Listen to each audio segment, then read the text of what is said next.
नमस्कार, मी Ghanshyam Mane. Talk with the लिजंड्सच्या या एपिसोडमध्ये सेलिब्रेशन स्टुडिओमधनं मी आपलं सर्वांचं हार्दिक स्वागत करतो. या एपिसोडसाठी सेलिब्रेशन स्टुडिओमध्ये आज उपस्थित आहेत माननीय भाऊसाहेब चासकर सर. नमस्कार. सर अवघ्या अकोला तालुक्यालाच नाही तर महाराष्ट्रभर शिक्षणाशी संबंधित असणाऱ्या प्रत्येक व्यक्तीला सुपरिचित आहेत. ATFच्या माध्यमातून सरांनी शिक्षकांचं संघटन केलं आहे आणि त्याद्वारे ATFच्या चळवळीमधनं अगदी महाराष्ट्र सरकारला पॉलिसीज ठरवाव्या लागतील असे निर्णय झालेत.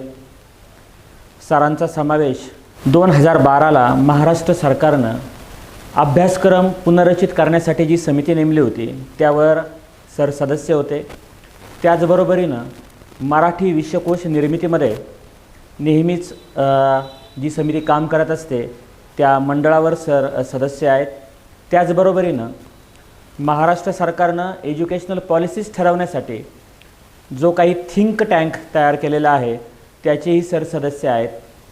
हे सर्व करत असतानाच सरांचा मला भावलेला वैयक्तिकरित्या जो गुण आहे तो म्हणजे सर एक अतिशय छान सिद्धहस्त अशा प्रकारचे लेखक आहेत. महाराष्ट्रातील तमाम वृत्तपत्रांमध्ये मग ते लोकसत्ता असेल, महाराष्ट्र टाइम्स असेल, लोकमत असेल, सामना असेल किंवा नियतकालिकांमध्ये मग ते लोकप्रभा असेल किंवा अगदी साधना असेल, अशा अनेक वृत्तपत्रांमध्ये आणि नियतकालिकांमध्ये सरांनी फक्त लेखच लिहिलेले नाहीत तर अनेक विषयांवर लेखन मालिकाही सरांनी चालवलेल्या आहेत. आणि या सर्वांच्या पलीकडे जाऊन कार्यकर्ता म्हणून सर अवघ्या महाराष्ट्राला परिचित आहेत. आणि कार्यकर्त्यांमध्येही परत एकदा वैयक्तिकरित्या मला भावणारा गुण हा आहे सर की सर कार्यकर्ता म्हटल्यानंतर बऱ्याचदा आपल्याला तो एककल्ली अशा प्रकारचा वाटतो. मात्र शिक्षणाशी संबंधित असणारा मग तो पालक असेल, शिक्षक असेल किंवा पाल्य असेल, समाज असेल, गव्हर्मेंट असेल, NGO असेल, या सगळ्यांना समन्वयानं घेऊन सर काम करत असतात. आणि आजच्या या इंटरॅक्शनमधनं तुमच्या लक्षात येईल की ह्या माणसाचा शिक्षण क्षेत्राशी संबंधित किती छोट्या छोट्या गोष्टींवर किती अभ्यास आहे. सर आपण चर्चेला सुरुवात करूया. मी अगदी थेटच सुरुवात करेन की साधारणतः 1980च्या दशकामध्ये तुम्ही आणि आम्ही शाळेत जायला लागलो.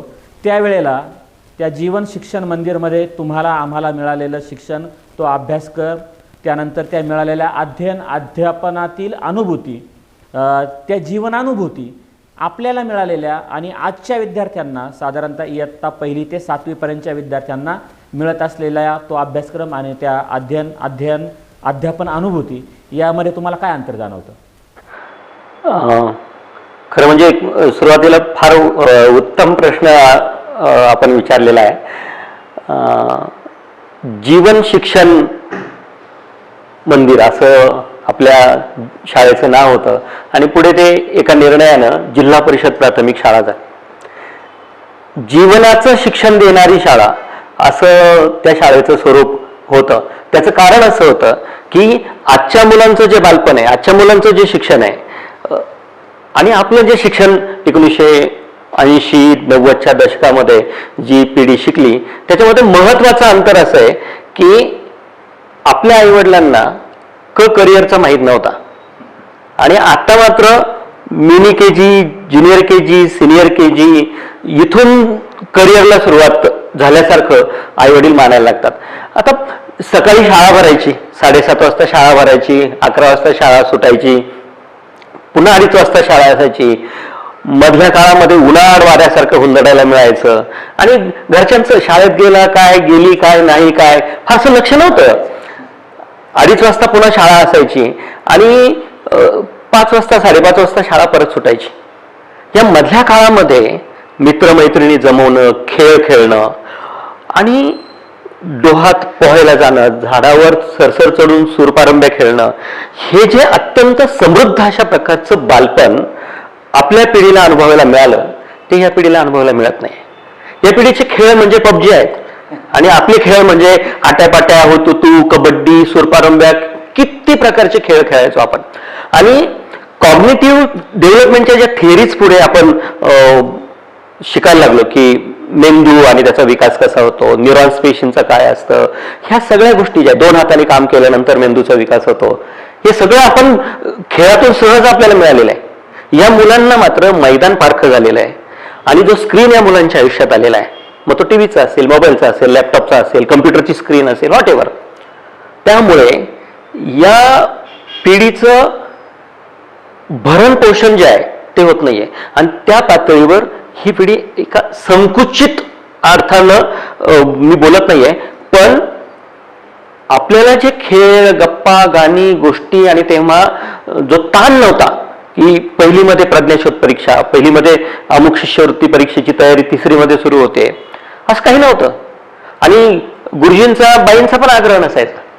त्याच्यामुळं जे मन दडपणाखाली असतं, दहशतीखाली असतं, दबावाखाली असतं, ताणामध्ये असतं, त्या मनाची कवाडं उघडत नाही नवीन काहीतरी शिकण्यासाठी. हा मुख्य फरक आहे. आणि हे जे आपल्याला सहज शिक्षण मिळालं ते या मुलांच्यासाठी सहज राहिलेलं नाही. नॅचरल फ्लो म्हणून आपलं सगळं चाललेलं होतं, हे बरंचसं मारून मुटकून केलं जात आहे. याच्यामध्ये खूप तांत्रिकता आहे, याच्यामध्ये खूप दडपशाही आहे. आणि इथे मला असं वाटतं की पुढे त्याच्याविषयी आपण बोलायला पाहिजे की पालकत्वाचं शिक्षण आपल्या समाजामध्ये होत नाही. पालकत्वाचं शिक्षण म्हणजे मूल कसं शिकतं, मूल काय विचार करतं, शिकणं आणि शिक्षण आणि पोषण याचा काय संबंध असतो, डाएटचा काय, पाव, बटर, बिस्किट, मॅगी, टोस्ट ह्या अशा प्रकारच्या गोष्टी जर खाल्ल्या मुलांनी तर त्यांचं कसं भरण पोषण होणार आहे. त्यांना जीवनसत्व आणि संतुलित आहार जर दिला जात नाही, तर मूल कसं शिकतं हे जर आईवडिलांना माहीत नसेल. आणि अलीकडे मला त्याच्याविषयी जाता जाता सांगायला एक आवडेल की शिक्षण क्षेत्रामध्ये काम करणारी जी काही तज्ज्ञ मंडळी आहे, अभ्यासक आहे, विचारवंत आहे, वेगवेगळ्या जागतिक पातळीवरच्या संशोधन संस्था आहेत शिक्षणाच्या बाबतीत, यांचे अनेक गोष्टींच्या बाबतीत मतभेद असतील, अनेक गोष्टींच्या बाबतीत मतभेद आहेत, कारण शिक्षणाचे अनेक आयाम आहेत. परंतु एक महत्वाच्या गोष्टीवर सगळ्यांचं एकमत आहे, ते म्हणजे प्राथमिक शिक्षण मातृभाषेतूनच झालं पाहिजे. इथे गडबड आहे. म्हणजे आईची भाषा, वडिलांची भाषा, आजीची भाषा, आजोबांची भाषा, घरची भाषा, शेजाऱ्यांची भाषा, गावाची भाषा, नातेवाईकांची भाषा एक वेगळी असते आणि मुलांना परक्या भाषेमध्ये आपण नेऊन शिकवायला सुरुवात करतो एकदम. म्हणजे ज्या मुलांचं वयवर्ष साधारण 4 वर्षापर्यंत काही अडलेलं नसतं, यांठाणी गेलो होतो त्यांठाणी आलो होतो आणि इडून तिडून अशी मुलं बोलतात. आणि ही नैसर्गिक अभिव्यक्ती आहे. भाषा अशुद्ध नसते, बोलली जाते ती भाषा असते आणि ती शुद्ध असते. त्याच्यामुळे असं होतं की या अशा प्रकारची भाषा बोलल्यानंतर तशी एक वाढ झालेली असते, भाषिक वाढ झालेली असते. आणि मूल जेव्हा परक्या भाषेमध्ये शिकायला जातं त्याच्या वेळेला तिथे काय होतं, yes, no, thank you, sit down, stand up अशा प्रकारच्या गोष्टी सुरू होतात. मूल गांगारून जातं, बावरून जातं, बोलत नाही, स्वतःला आक्रसून घेतं, आकुंचन पावल्यासारखी अवस्था होती. कारण नैसर्गिक अभिव्यक्ती काय आहे की आपण ज्या पद्धतीनं आपल्याला जे वाटतं, ज्या भाषेत व्यक्त व्हावंसं वाटतं त्या भाषेत बोलण्याची संधी मिळणं. आता इथे आपल्या काळामध्ये इंग्लिश मिडियम स्कूल किंवा या अशा प्रकारच्या स्तोम नव्हतं. आता बेसिक फरक हा पण आहे की मुलांची जी नैसर्गिक अभिव्यक्ती आहे तीच दाबून टाकली जाते. आणि Johnny Johnny, yes papa, yes no, thank you, tata, bye bye म्हणण्यामध्ये नसतं भाषेचं शिक्षण सामावलेलं. आणि जी सूचना दिली जाणारी भाषा असते, माध्यम जे असतं, त्या भाषेमध्ये मूल कम्फर्टेबल आहे का. उदाहरणार्थ मी जर मुलाच्या भाषेमध्ये, मुलीच्या भाषेमध्ये शिकवत असेल आणि त्यांना त्या प्रकारच्या भाषेच्या अंगणामध्ये मुक्तपणे अभिव्यक्त होण्याची संधी, वातावरण, पर्यावरण देत असेल तर मुलं मोकळी होतात, शिकती होतात, शाळेत येतात. त्यांना शाळेमध्ये आनंद वाटायला लागतो, रस वाटायला लागतो की अरे हे भारी आहे, काहीतरी आपल्यासाठी चाललंय. आणि ज्यावेळेला मी काहीतरी परक्या भाषेत, उदाहरणार्थ मी साधी गोष्ट सांगतो, आता पावसाळ्याचे दिवस आहेत, पाऊस पडतो आणि त्या पाण्याच्या प्रवाहाबरोबर माती मिसळते, पाणी गढूळ होतं. हे जर मला सांगायचं असेल, पाणी गढूळ होतं, तुम्ही बघितलं का, मुलं म्हणतील बघितलं. हे इंग्रजीमध्ये कसं सांगू शकत. हा, मग इथे गडबड अशी होती की कुटुंबाची भाषा जी असते, परिसराची भाषा जी असते, ती जर शिकण्याची भाषा असेल तर मुलं अत्यंत सहजपणे ते ग्राफ्स करतात, त्यांना समजतं. आणि जर ती भाषा, शाळेची भाषा, शिक्षणाची भाषा वेगळ्या माध्यमामध्ये जर मुलं इंग्लिश सारख्या माध्यमामध्ये जर गेली तर तिथे मात्र मुलं दबावाखाली येतात, दहशतीखाली येतात, प्रभावाखाली येतात आणि मग पाठांतर करायला लागतं. सर, मी याच 2 मुद्द्यांकडे येणार होतो की ज्या 2 मुद्द्यांबाबत तुम्ही नेहमी ठाम असता. त्याच्यातलं एक बोलीभाषेतनं शिक्षण आणि दुसरं मातृभाषेतनं शिक्षण. तर बोलीभाषेतनं ठीक आहे, शिक्षण दिलं गेलं पाहिजे, पण ज्या वेळेला तुम्हाला अकॅडमिकसाठी पेपर लिहायचे असतात त्यावेळेला त्या ठिकाणी प्रमाण भाषाच वापरावी लागेल. मग त्यावेळेला बोलीभाषा आणि प्रमाण भाषा या दोन्हीच्या बाबतीमध्ये शिक्षकांनी कशा प्रकारचा मध्यम मार्ग वापरला पाहिजे असं वाटतं तुम्हाला? शिक्षण क्षेत्रामध्ये आपण दोघेही कार्यरत आहोत. खास करून मी बाल शिक्षणात किंवा प्राथमिक शिक्षणामध्ये काम करतो. त्यामुळे प्राथमिक शिक्षणाच्या पातळीवर जर विचार केला तर मुलांच्या भाषेचा आदर करणं ही अत्यंत महत्त्वाची गोष्ट आहे. ती याच्यासाठी महत्त्वाची गोष्ट आहे की भाषेशी जैविक नातं असतं. म्हणजे निसर्गामध्ये आपण देवराईचं उदाहरण जर घेतलं तर नॅचरल सिम्बायोटिक असोसिएशन असतं. एक जीव दुसऱ्या जीवावर अवलंबून असतो आणि तिथलं जो काही ते परस्परावलंबित्व आहे तर ते शिक्षणाच्या बाबतीत सुद्धा आहे. समजा मूल शाळेत जेव्हा येतं तेव्हा तुम्ही जो बोलीभाषा शब्द वापरला तो आपण वापरूया नको, कारण तो परिसर भाषा किंवा लोकभाषा शब्द वापरू, कारण बोली ही गौण आहे आणि प्रमाण भाषा ही श्रेष्ठ आहे. अशा प्रकारचं त्याच्यामध्ये भाषेचं सांस्कृतिक राजकारण आहे. भूगोलाचा का नाही असा मुद्दा आहे पुन्हा. तर म्हणून मूल जेव्हा शाळेत येतं तेव्हा त्याच्या भाषेचा तिच्या भाषेचा जेव्हा आपण आदर करतो तेव्हा त्या मुलाला ती शाळा, ती शिक्षक, ते पर्यावरण आपलंसं वाटतं. आणि कोणत्याही नवीन जागी जेव्हा मूल जातं त्यावेळेला जेव्हा तिथे आपलेपणा असतो, स्वीकारार्हता असते, स्वीकार होतो मुलाचा जसाच्या तसा, तेव्हा ते मूल शाळेत येण्याची, आल्यानंतर टिकण्याची आणि टिकल्यानंतर शिकण्याची शक्यता वाढत जाते. आणि नाहीतर मग काय होतं, समजा भाषाच कळत नाही, समजा मराठी माध्यमाची शाळा असेल तर मराठी मीडियमच्या शाळेमध्ये वेगवेगळ्या विषयांची पण भाषा असते. भाषा ही मध्यवर्ती असते शिक्षणाच्या ठिकाणी. म्हणजे भूगोलाची भाषा असते, इतिहासाची भाषा असते, विज्ञानाची भाषा असते, गणिताची भाषा असते. आणि म्हणून भाषा समजली, भाषा आकळली की मूल शिकतं होतं. म्हणून मुलाची जी भाषा आहे तिचा आदर शाळेनं करावा. आणि माझं तर असं ठाम मत आहे की म्हणजे आता तुम्ही अत्यंत माझ्या हृदयाच्या जवळचा विषय काढला. जगभरामध्ये 700 कल्चरल ग्रुप्स आहेत, सांस्कृतिक समूह, आणि 6000 प्रकारच्या भाषा बोलल्या जातात. भारतामध्ये 2011च्या जनगणनेनुसार 1652 भाषा बोलल्या जातात आणि महाराष्ट्रामध्ये 250 पेक्षा जास्त भाषा बोलल्या जातात. फक्त अनुसूचित जमातीमध्ये महाराष्ट्रात 47 प्रकारच्या भाषा बोलल्या जातात. हे इतकं भाषिक वैविध्य आहे. मी मेधा पाटकरांबरोबर जेव्हा नर्मदेमध्ये गेलो होतो तेव्हा मेधाताई तिथल्या आदिवासींच्या भाषेत बोलत होत्या. मी ताईंना म्हटलं की ही कोणती भाषा होती? ताई म्हटली ती पावरी होती. मग ही आता कोणती आहे? ही कोकण आहे. मग ही कोणती आहे आता? ही भिली आहे. तर ताई असं मला म्हणत होत्या की या माणसांमध्ये काम करायचं असेल तर त्यांची भाषा शिकायला पाहिजे.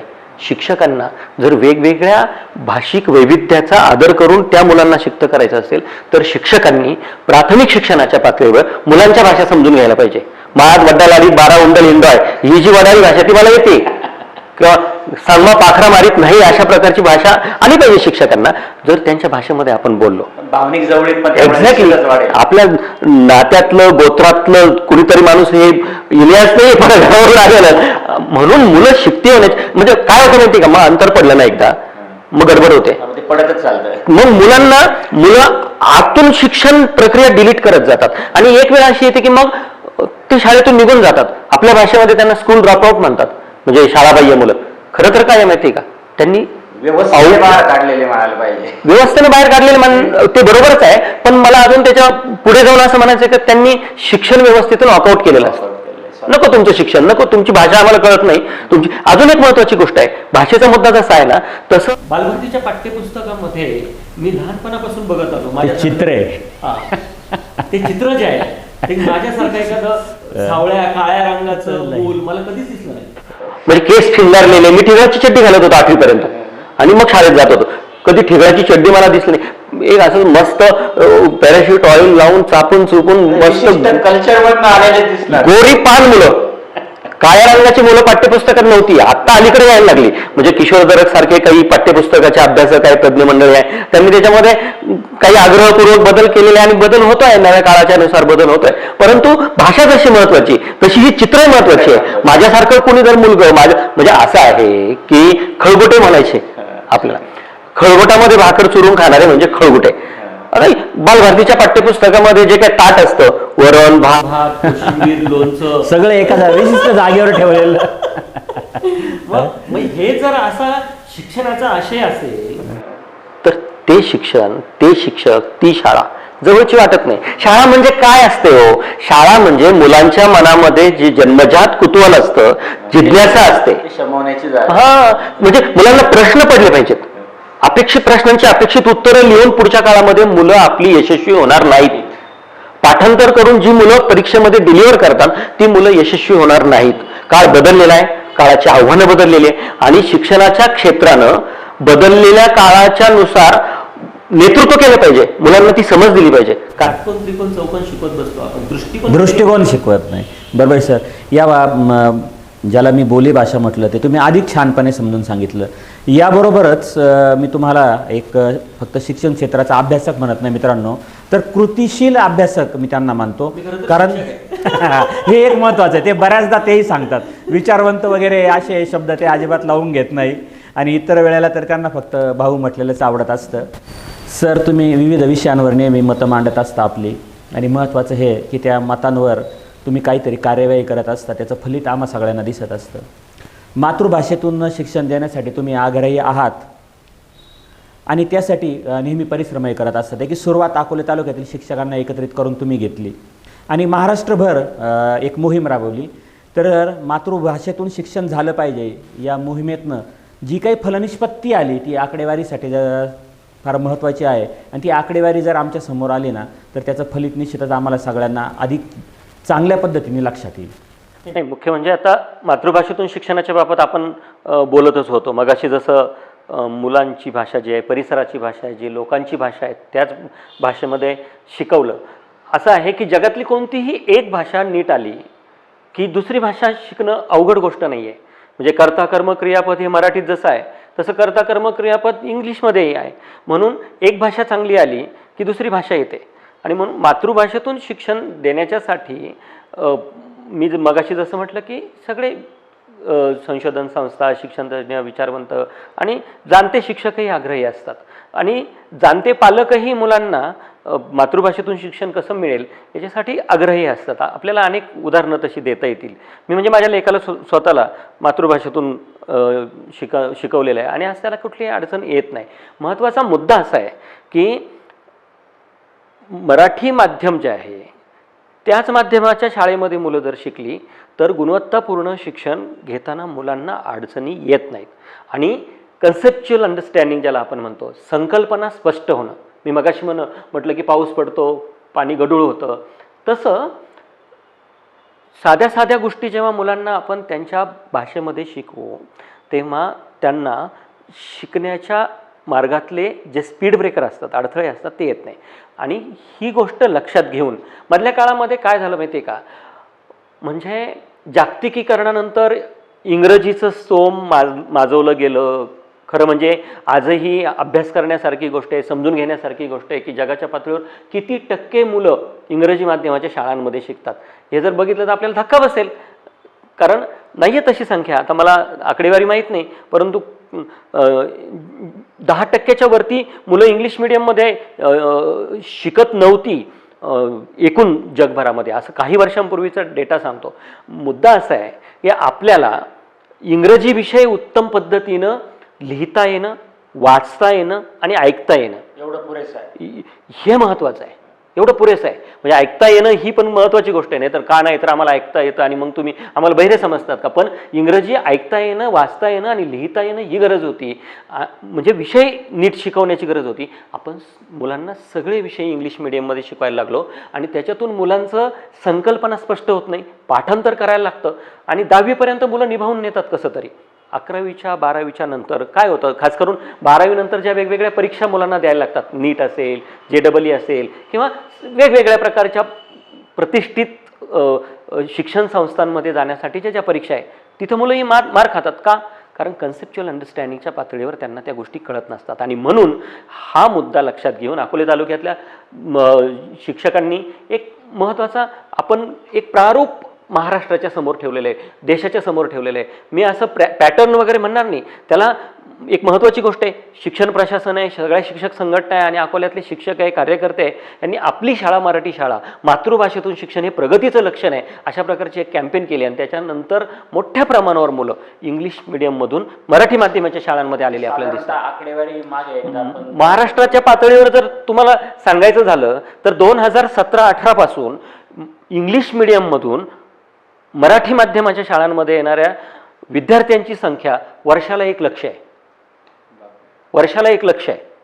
म्हणजे 2 वर्षांपूर्वी 45,000 विद्यार्थी अहमदनगर जिल्ह्यामध्ये पहिलीला प्रवेशाला जे पात्र होते, तुम्हाला आश्चर्य वाटेल त्यातले 35,000-36,000 विद्यार्थी मराठी माध्यमाच्या शाळेत प्रवेशित झालेले होते 45,000 पैकी. त्यामुळं हा नंबर मोठा आहे. पालकांना लक्षात येत आहे आता की काय होतं, मातृभाषेत शिकवलं नाही आणि परक्या भाषेत गेलं की मातृभाषेतून मुळं उखडतात आणि त्या भाषेत रुजत नाही. आणि मग भाषिकदृष्ट्या मी अत्यंत जबाबदारीनं हे सांगत आहे की भाषिकदृष्ट्या निर्भाषित अशा प्रकारची मुलं आपण एक पिढी जन्माला घातली आहे आणि त्याचे आपण फळं काय आहेत ते आपल्या समोर आहे. म्हणून मातृभाषेतून शिक्षण हे प्रगतीचं लक्षण आहे, हे मागासलेपणाचं लक्षण नाही आहे. हे समजून सांगण्यासाठी दरवर्षी अकोले तालुक्यामध्ये गेल्या काही वर्षांपासून ही कॅम्पेन शिक्षक राबवतात. महाराष्ट्राच्या पातळीवर सुद्धा आता मोठ्या प्रमाणावर शिक्षक वेगवेगळ्या ठिकाणी फ्लेक्स लावतात आहे, वेगवेगळे व्हिडिओ तयार करतात आहे आणि सोशल मीडियामध्ये कॅम्पेन करतात आहे. त्याला चांगली फळं येताना दिसतात आहे, बदल होतो. आणि मराठी शाळा ज्याला आपण म्हणतो त्या बदलताना आत्ताही दिसत आहेत. मात्र ही सुरुवात तुम्ही फार अगोदर एका वेगळ्या मार्गाने केली मराठी शाळा बदलावण्यासाठी.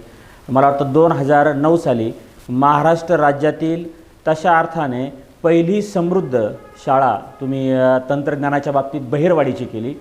तर तुम्हाला त्यावेळेला ती गरज कशी वाटली की जोपर्यंत महाराष्ट्रामध्ये कुणाला असं वाटलं नव्हतं की अशा पद्धतीनं शिक्षण, तंत्रस्नेही पद्धतीनं शिक्षण खेड्यापाड्यातही दिलं जाऊ शकेल आणि ते महत्त्वाचं आहे, ही जाणीव तुम्हाला कशामुळे झाली? खरं म्हणजे काळाची म्हणून एक परिभाषा असते, ती आपल्याला ऐकू येते का? काळाच्या हाका आपल्याला सावध होऊन ऐकू येतात का? पण ऐकतो का?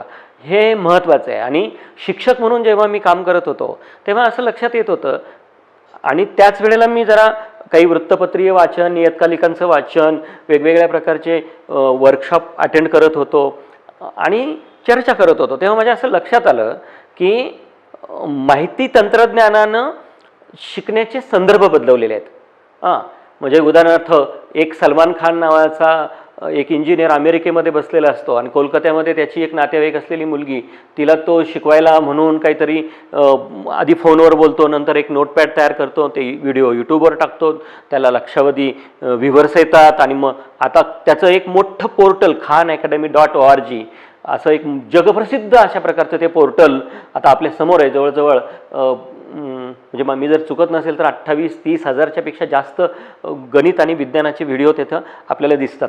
अनेक मुलं तिथे बघून ऐकून शिकत असतात. तर हे जे काही वर्ल्ड इज फ्लॅट, म्हणजे माहिती तंत्रज्ञानानं जग असं सपाटीकरण केलं एका अर्थानं जगाचं. तर मग माहिती तंत्रज्ञानाच्या साधनांचा वापर करून आपण शिकवलं तर त्याचे 2 फायदे आहेत. एक उदाहरणार्थ मला अंतरिंद्रिय शिकवायचे असतील, ते जे आतले बॉडी पार्ट्स आहेत, आतले जे भाग आहेत शरीराचे, हृदय आहे किंवा आतडं आहे, श्वासनलिका आहे, अन्ननलिका आहे, हे मी भाषणं देऊन नाही शिकू शकत. ते जर एक ॲनिमेटेड व्हिडिओ मी दाखवला की अन्नाचा प्रवास कुठून कसा होतो हे मुलांना चटकन कळतं. तर त्याच्यासाठी म्हणून डिजिटल क्लास ही अलीकडच्या काळामध्ये आता मूळ धरलेली कन्सेप्ट आहेच, परंतु तेव्हा अत्यंत मर्यादित पद्धतीनं आम्ही या सगळ्या गोष्टींकडे बघत होतो. आता महत्त्वाची त्याच्यामध्ये गोष्ट अजून एक अशी आहे की आधुनिकीकरणाचे 2 काय म्हणू आपण इंडिकेटर आहे. आधुनिकीकरणाचे 2 प्रतीक आहे. तर एक प्रतीक जर इंग्लिश मिडियम स्कूल असेल तर दुसरं प्रतीक डिजिटल स्कूल आहे.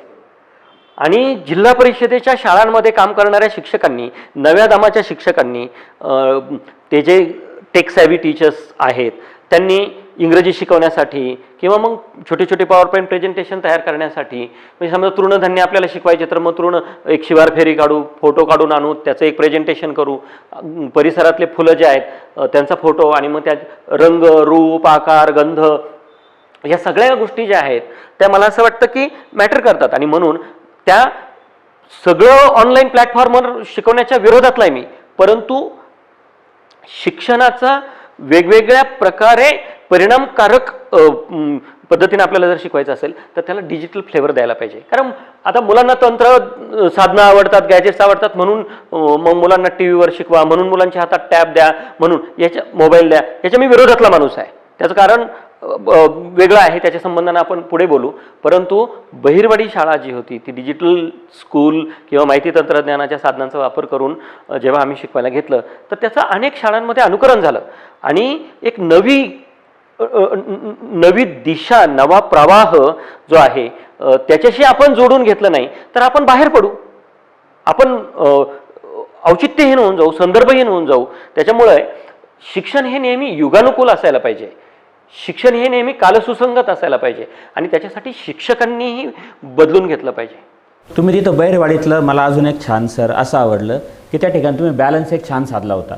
म्हणजे एका बाजूला तुम्ही डिजिटल शिक्षण देत असताना त्यांना त्यांच्या जीवनाशी निगडीत अशा पद्धतीच्या गोष्टींपर्यंत तुम्ही नेत होते आणि एक वेगळ्या प्रकारची जीवनानुभूती त्यांना तुम्ही देत होते. त्याविषयी थोडं त्याच्यामध्ये 2-3 गोष्टी आहेत. म्हणजे आम्ही आता खरं म्हणजे शाळेचं काम जे असतं ते समूहाचं काम असतं. म्हणजे मुलं असतात, सहकारी शिक्षक असतात, पालक असतात, गावकरी असतात, शिक्षण प्रशासन असतं, समाज असतो. त्याच्यामुळं ते एकट्या कोणाचं काम नसतं खरं म्हणजे एकीचं काम असतं ते, आणि म्हणून ते समूहाचंच काम आहे. पण मुलांना समजा तिथे वडार समाजातली मुलं, त्यांची जरा तेलुगू मिश्रित भाषा होती, ठाकर समाजातली मुलं होती किंवा ती बाकीची जी बहुजन मुलं होती त्यांचीही एक भाषा वेगळी होती प्रमाण भाषेपेक्षा. त्यामुळं आम्ही हस्तलिखित करायचो आणि मुलांना त्यांच्या भाषेत लिहायला. त्यामुळे मुलांची भाषिक अभिव्यक्ती इतकी उत्तम दर्जाची झाली की त्यांनी वेगवेगळ्या वर्तमानपत्रांमध्ये आणि नियतकालिकांमध्ये त्यांच्या कविता आणि त्यांचे निबंध लेख म्हणून प्रसिद्ध झालेले मुलांचे हे भाषिक अंगानं जे काय आम्ही त्यांची समृद्धी होत होती मुलांची, तर ती प्रोसेस फॉलो करत होतो. दुसरी महत्त्वाची गोष्ट, जीवनाचं शिक्षण तुम्ही म्हटलं हे महत्त्वाचं आहे. एक भैरोबाच्या बाजूला, टेकडीच्या बाजूला एक माळरान होतं, तर एक आम्ही day after tomorrow coming to next नावाची एक मूवी बघितली आणि मुलं म्हटली हे तर फार भयंकर होणार, मग आपण काय करू शकतो म्हटल्यानंतर आपण आपल्यापुरतं काम करू. काय मुलांना त्यांना झेपतील, पसतील, पेलतील अशा प्रकारचे एक आव्हानं द्यायचे असतात. मग म्हटलं आपण झाडं लावू. तर ती जी उघडी बोडकी उजाड टेकडी होती, तुम्ही आता कधी गेले तर 1000पेक्षा जास्त झाडं तुम्हाला तिथे दिसतील आणि मोठी मोठी झाडं आहे. फक्त मुलांनी हो संवर्धित केलेले. म्हणजे काय आहे, झाडे लावा आणि झाडे जगवा असं दुनियेला सांगून उपयोग नाही. झाडे लावू, झाडे जगू. ते एक महत्वाचं काम त्या काळामध्ये होऊन गेलं. आणखीन एक म्हणजे सांगायचं तर आम्ही जंगलामध्ये खूप भटकायचो आणि मुलांची निरीक्षण शक्ती जी असते ती इतकी तीक्ष्ण असते. मुख्य म्हणजे असं आहे ना की कल्चरल कॅपिटल नावाची एक गोष्ट आहे, म्हणजे सांस्कृतिक भांडवल. पाउलो फ्रेरे जे ब्राझीलमधले महत्त्वाचे विचारवंत आहे त्यांनी याच्याविषयी खूप मांडणी केलेली आहे, लिहिलेलं आहे. ज्या मुलांचं सांस्कृतिक भांडवल शिक्षणाच्या प्रवाहामध्ये शाळा शिक्षक वापरतात ती मुलं पटकन शिकती होतात आणि गुणवत्तापूर्ण शिक्षणाकडे जातात. उदाहरणार्थ यात्रा, जत्रा, सण, उत्सव, परंपरा ह्या सगळ्या गोष्टी ज्या आहे, मी कोणत्या प्रकारचे कपडे घालतो, कोणत्या प्रकारची भाषा बोलतो, माझ्या खाण्यापिण्याच्या चाली, रीती, रिवाज, परंपरा कोणत्या आहेत, तर ह्या सगळ्या गोष्टींचा आदर करून त्या गोष्टी शिक्षणात जर आणल्या, कारण पाठ्यपुस्तक जे आहे ते एक टूल आहे. खरं तर अभ्यासक्रम शिकवायला पाहिजे शिक्षकांनी, असं माझं नेहमीचं म्हणणं आहे आणि माझा आग्रह आहे. टेक्स्टबुक ही म्हणजे पाठ्यपुस्तक हे खिडकी आहे, जस्ट गाईडलाईन आहे. एक्झॅक्टली. तर ती खिडकी आहे आणि अभ्यासक्रम आपण जर शिकवला तर तो प्रचंड व्यापक आहे. आणि म्हणून आम्ही बहिरवाडीच्या शाळेमध्ये जे काही प्रयोग करत होतो, रानभाज्या महोत्सव एक भरवला होता, त्याविषयी थोडंसं. सह्याद्री इको क्लब होता आणि आमच्या शाळेमध्ये भाऊसाहेब कासर नावाचे एक गुणी शिक्षक काम करत होते. तर ते रानभाज्यांचा महोत्सव असेल किंवा त्याच्याही पुढे जाऊन पर्यावरणाशी जोडून घेऊन अनेक गोष्टी करणं असेल. उदाहरणार्थ डीजेमुळे ध्वनीचं प्रदूषण होतं, आवाजाचं प्रदूषण होतं. मग मुलं म्हटली काय करता येईल. आम्ही म्हटलं की ग्रामपंचायतीमध्ये जायचं, त्यांना पत्र लिहायचं. दुसरी महत्त्वाची गोष्ट, का अजून काय करता येईल, मग ग्रामसभेमध्ये जाऊन ठराव मांडायचा. नागरिकत्वाचं जे शिक्षण आहे ते आमचं पाठ्यपुस्तकामध्ये पॅसिव्ह आहे, ते ऍक्टिव्ह असायला पाहिजे. थेरॉटिकल नाही तेवढं. एक्झॅक्टली. मुलांनी ग्रामसभेमध्ये जाऊन गुटखाबंदी असताना तुम्ही गावामध्ये गुटखा कसा विकता याचा ठराव मांडला होता, मंजूर करून घेतला होता गुटखाबंदीचा ठराव. मुलांनी ग्रामसभेमध्ये जाऊन DJ 10च्या नंतर वाजायला नाही पाहिजे, वाजवायचं असेल तर त्याचे डेसिबल मुलांना माहिती आहेत. म्हणजे 80च्या पुढे 60च्या पुढे गेलं की आवाज त्रास होतो, 80 डेसिबलच्या पुढे जर हे गेलं की ध्वनीचं प्रदूषण होतं, आणि DJ मात्र 120 डेसिबलच्या 130 डेसिबलच्या पुढे वाजवतात, त्याच्यामुळे काय त्रास होतो. आणि त्यामुळे मुलांनी सांगितलं की हे DJ जर वाजवायचे असतील तर ग्रामसभेमध्ये जाऊन ठराव मांडला. लोकांनी असं म्हणजे कुणाल वाजे, संकल्प बंगाल, हे मला नावं पण सांगता येतील मुलांचे, त्यांनी सांगितलं की हे असं नाही करायला पाहिजे, गुटखा नाही विकायला पाहिजे. तिसरी महत्त्वाची गोष्ट ते म्हणाले की हे जे स्ट्रीट लाईट जे आहे ते दिवसभर दिवे चालू असतात, मग ग्रामपंचायतीला बिल भरावं लागतं, मग ग्रामपंचायत कुठून भरती, तर मग आपण गावच भरतो. ग्रामपंचायत हे गावाचं सरकार आहे आणि तिथे काहीतरी आपण सांगितलं की ऐकतात. अजून एक अत्यंत महत्त्वाची गोष्ट सांगतो मी, म्हणजे नागरिकत्वाचं शिक्षण जे गणलेलं आहे आमच्या देशामध्ये, लोकशाहीमध्ये मुलांचा से असला पाहिजे. याच्यावर जॉन ड्यूई नावाच्या शिक्षण तज्ञानं प्रचंड काम केलेलं आहे. डेमोक्रॅटिक स्कूल्स नावाचं त्याचं पुस्तक प्रसिद्ध आहे. तर लोकशाही प्रक्रियेमध्ये मुलांना सुद्धा म्हणजे शाळेमध्ये लोकशाही धोरणांना आपण रिस्पेक्ट दिला पाहिजे, मुलांचा आदर केला पाहिजे म्हणण्याचा, बोलण्याचा. तर मुलांनी सांगितलं की तुम्ही आम्हाला सांगता की पाण्याची बचत केली पाहिजे आणि तिकडे ते ग्रामपंचायतीचे जे नळ आहे त्याला कॉक नाही येत आणि ते पाणी तसंच वाहत राहतं, रस्त्यावर येतं, डबकी होतात, डास माशा चिलटं तिथं होतात. मग याचं काय करायचं? मग आम्ही मुलांना थेट संदेश उपदेश आदेश असं करत बसत नाही मी तर मुलांशी चर्चा करत असतो. कारण चर्चेतून ज्या गोष्टी, चर्चा, मंथन आणि मग त्याच्यातून काहीतरी कृती कार्यक्रम, असं माझी तरी ती प्रोसेस आहे. तर मुलं म्हटले की मग काय करायचं शकतो, मी वारंवार पुनरुक्तीचा दोष पत्करून सांगतो, मुलांचं शिक्षण केवळ वर्गामध्ये घडत नाही. पाठ्यपुस्तकाच्या मदतीनं जे शिक्षण होतं त्याला मी परिपूर्ण शिक्षण मानत नाही. त्याचं महत्त्वाचं कारण असं आहे की शिक्षण मुलांच्या जगण्याशी जोडलं पाहिजे.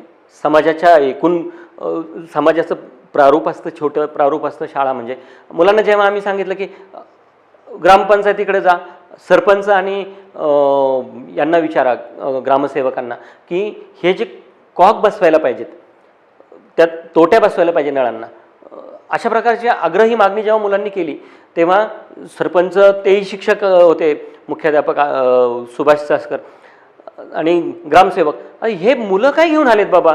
कारण आपल्याकडं असं आहे ना की मुलांना काय कळतं, खरं म्हणजे मुलांना खूप काही कळतं, हे मोठ्यांना कळत नाही. ही मुलांची अडचण आहे, खरं म्हणजे मोठ्यांनी केलेली मुलांची अडचण आहे. मुलांना खूप काही कळत असतं. मुलं जेव्हा गेली आणि त्यांना सांगितलं हे आपल्या गावाला निर्मल ग्राम पुरस्कार मिळालेला आहे आणि पाणी मात्र रस्त्यावर येतं, डबकी साचतात, डास माशा चिलटं होतात, पाण्याचा अपव्यय होतो.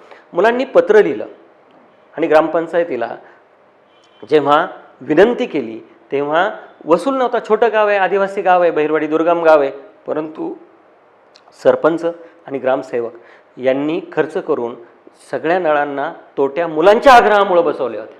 त्यामुळं अशा प्रकारे कृतिशील मुलांना करणं आणि जबाबदार नागरिक घडवणं ही आपल्या देशाच्या शिक्षणाची धोरणं सांगतात.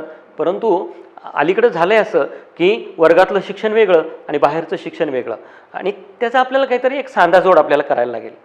आणि त्या दृष्टीनं ग्रामसभेमध्ये मुलं जातात आणि आमचं हे म्हणणं आहे, आमचं हे मागणं आहे, आणि ते मांडतात आणि ग्रामसभासुद्धा त्याचे ठराव करते. ही मला असं वाटतं की नागरिकत्वाच्या शिक्षणासाठीची महत्त्वाची गोष्ट अनुकरण करण्यासारखी आहे. शिक्षण हा तसा प्रचंड मोठा विषय आहे. तो एवढ्या थोड्या वेळामध्ये आपण नक्कीच नाही त्याला न्याय देऊ शकत, आणि त्यातही सन्मित्र भाऊसाहेबजी चासकर असताना तर नाहीच नाही. त्यामुळं या ठिकाणी आपण आपला पहिला एपिसोड थांबवतो आहे आणि दुसऱ्या एपिसोडमध्ये पुढच्या आठवड्यामध्ये आपण नक्कीच भेटू. तोपर्यंत नमस्कार.